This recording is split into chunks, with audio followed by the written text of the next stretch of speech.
മറ്റു വാർത്തകളിലേക്ക്. ബിന്ദു പത്മനാഭൻ വധക്കേസിൽ പ്രതി സെബാസ്റ്റ്യനെ പള്ളിപ്പുറത്തെ വീട്ടിലെത്തിച്ച് തെളിവെടുക്കുകയാണ്. മനീഷ് ഐഷ മാത്യു അവിടെ നിന്ന് ചേരും. മനീഷ്, വലിയ തോതിൽ കേരളം ചർച്ച ചെയ്ത ഒരു സംഭവമാണിത്. ഈ കഴിഞ്ഞ ദിവസമാണ് കൊലപാതക കുറ്റം അയാൾ സമ്മതിച്ചത്. ഇപ്പോൾ നടക്കുന്നത് എന്താണ്?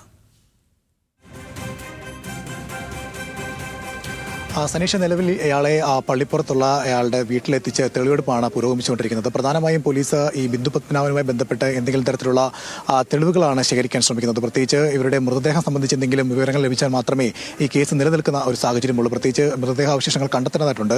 അതുമായി ബന്ധപ്പെട്ട പരിശോധനയാണ് നിലവിൽ ഇപ്പോൾ ഇവിടെ പുരോഗമിച്ചുകൊണ്ടിരിക്കുന്നത്. ഫോറൻസിക് സംഘം അടക്കം ഇപ്പോൾ ഇവിടെ സ്ഥലത്തെത്തിയിട്ടുണ്ട്. ഏതെങ്കിലും തരത്തിലുള്ള ബിന്ദു പത്മനാഭനുമായി ബന്ധപ്പെടുത്തുന്ന ഏതെങ്കിലും തരത്തിലുള്ള വസ്ത്രം അടക്കമുള്ള എന്തെങ്കിലും ഒരു തെളിവുകളാണ് പോലീസ് പരിശോധിക്കുന്നത്. അതിന്റെ ഭാഗമായിട്ടുള്ള തെളിവെടുപ്പ് ഇപ്പോൾ ഇവിടെ പുരോഗമിക്കുകയാണ്.